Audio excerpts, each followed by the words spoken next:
Hello everyone. इस video में हम देखेंगे कि आप कैसे किसी भी कंपाउंड का जो कार्बन एटम होगा उसका हाइब्रिडाइजेशन पता लगा सकते हो। तो उसके लिए पहले कुछ बेसिक रूल या फिर आप ट्रिक भी बोल सकते हो, उसको आपको याद रखने की ज़रूरत पड़ेगी।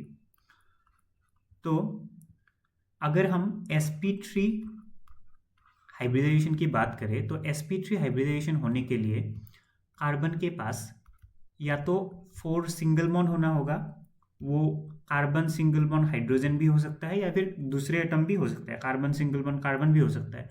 तो कार्बन के पास 4 सिंगल बॉन्ड होना चाहिए या फिर कार्बन के पास 3 सिंगल बॉन्ड और एक निगेटिव चार्ज होना चाहिए, यानी कि कार्बन आयन।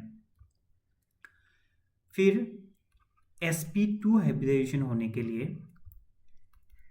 कार्बन के पास एक double bond and 2 single bond होना चाहिए। तो अगर किसी भी कंपाउंड में कार्बन के पास 2 सिंगल बॉन्ड और एक डबल बॉन्ड है तो वो होगा sp2 हाइब्रिडाइज। अभी sp हाइब्रिडाइजेशन के लिए कार्बन के पास एक सिंगल बॉन्ड और उसके साथ एक ट्रिपल बॉन्ड होना चाहिए, या फिर कार्बन के पास अगर 2 डबल बॉन्ड भी होगा तब भी वो sp हाइब्रिडाइज होगा। उसके साथ साथ sp2 हाइब्रिडाइज में अगर कार्बन के पास 3 सिंगल बॉन्ड है और उसके साथ एक पॉजिटिव चार्ज कैरी कर रहा है, यानी कि कार्बोकैटायन की अगर हम बात करें तो वो भी sp2 हाइब्रिडाइज ही होगा। तो ये था बेसिक रूल या फिर कुछ ट्रिक, इसको आप याद रखकर इजीली बोल सकते हो कि कौन सा कार्बन कौन सा हाइब्रिडाइजेशन में होगा। तो अभी हम अगर फर्स्ट एग्जांपल देखें तो उसका ये कंप्लीट स्ट्रक्चर मैंने ड्रॉ करके रखा है। तो कंप्लीट स्ट्रक्चर अगर हम ड्रॉ करें तो इस वाले कार्बन में अगर हम देखें तो यहाँ पर 4 सिंगल बॉन्ड है, तो यानी कि ये होगा sp3 हाइब्रिडाइज। अभी इस वाले कार्बन में देखें तो यहाँ पर 2 सिंगल बॉन्ड है और उसके साथ एक डबल बॉन्ड है, तो ये आ गया इस वाले कैटेगरी में, यानी कि sp2 हाइब्रिडाइज। ये वाला होगा sp2 हाइब्रिडाइज और ये वाला sp3।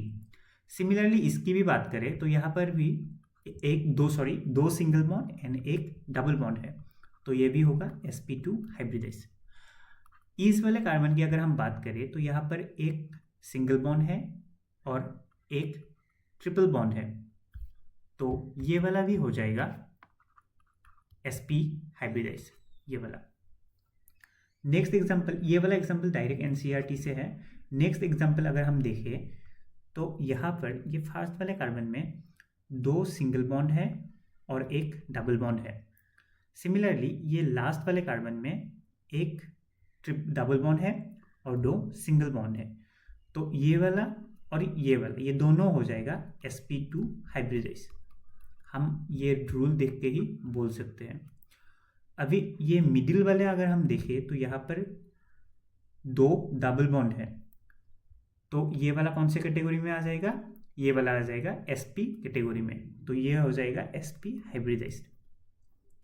फिर अगर हम थर्ड एग्जांपल की बात करें तो यहाँ पर ये पहला कार्बन हो जाएगा sp3 हाइब्रिडाइज, बिकॉज यहाँ पर सिर्फ सिंगल बॉन्ड है, 4 सिंगल बॉन्ड है। और ये सेकेंड वाला हो जाएगा, ये कार्बोकैटायन, ये आ जाएगा sp2 हाइब्रिडाइज में, ये वाला, क्योंकि यहाँ पर